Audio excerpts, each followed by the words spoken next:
Welcome to another episode of GeekOutdoors.com. And on this episode, I actually wanted to talk about my favorite Linux distro in 2015. Now, if you don't know what a Linux distro is, that stands for Linux distribution. And if you don't even know what Linux means, then be sure to check out a previous video that I did below where I talk about why I use Linux over Windows or Mac.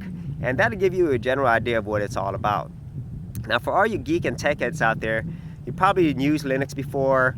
You're probably using multiple distros right now. And as anybody knows, there's so many distros that you can choose from. It's kind of like way too many options sometimes. But we know the big names, we Ubuntu, SUSE Linux, Fedora, Red Hat, Arch Linux. So there's so many options to choose from. And picking one out of all of them that you would use daily on a regular basis, that makes it really, really difficult. But my favorite Linux distro of 2015 would have to be Linux Mint. And for one word, easy.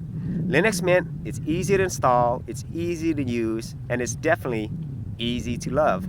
Now, me personally, I use Linux Mint because I wanted to replace, my Windows machine. And if you're a Mac user, it would be for the same reason. So I don't need it to do anything real special. I just wanted something where I could do your normal stuff, your internet browsing, your office applications, your music and video editing, and so forth.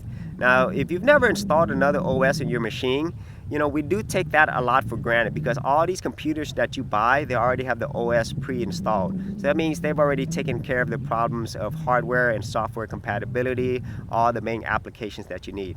And if you've ever installed Linux before the GUI interface came, Ubuntu was really the one who made Linux easy to install and use. It was a nightmare.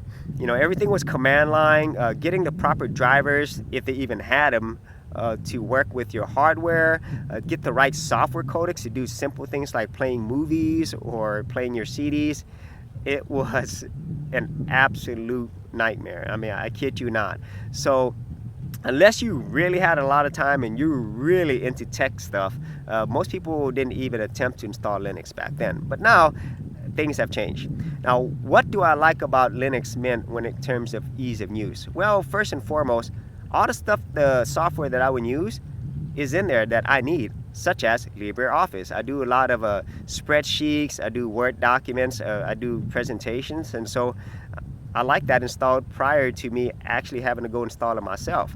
It also has a built-in internet browser, which most people like. All the codecs are in there, which is important, so you could just put in a DVD and it'll play. So all the stuff that you would normally use, it's already in there.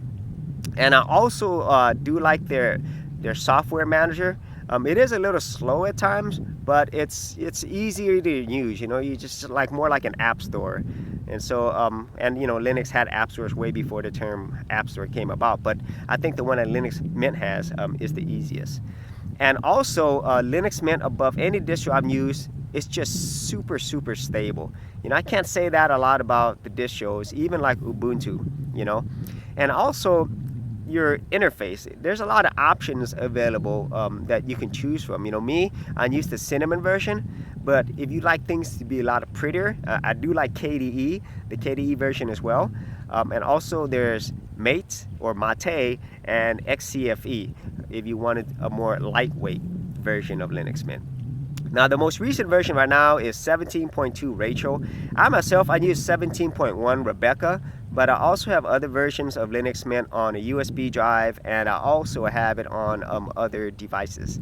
But I just want to go back to the ease of use. I really enjoy using Linux Mint. It is also very customizable, and so if you wanted to spend a lot of time, converting it to an Apache server, if you wanted to, you could do that.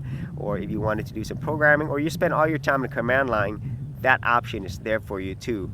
Now, the way it looks, at least the Cinnamon version, it's very basic. It's not really pretty, to be honest with you, but it's fast, it's stable, and it works. Now, I have tried the KDE version, and I really do like the look of it, but the problem that I've always had with KDE, to me, it's not always as stable, it's not as well supported, and it's not always, easy to use.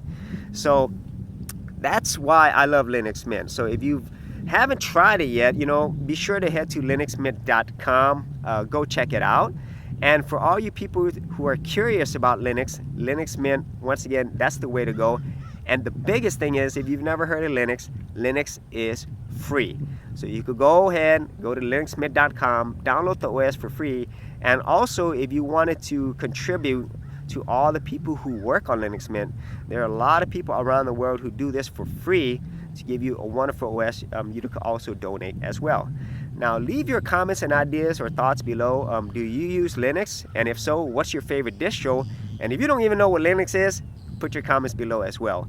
And if you like these videos, be sure to subscribe. For the full written episode, head out to geekoutdoors.com, and I will see you outdoors on the very next episode.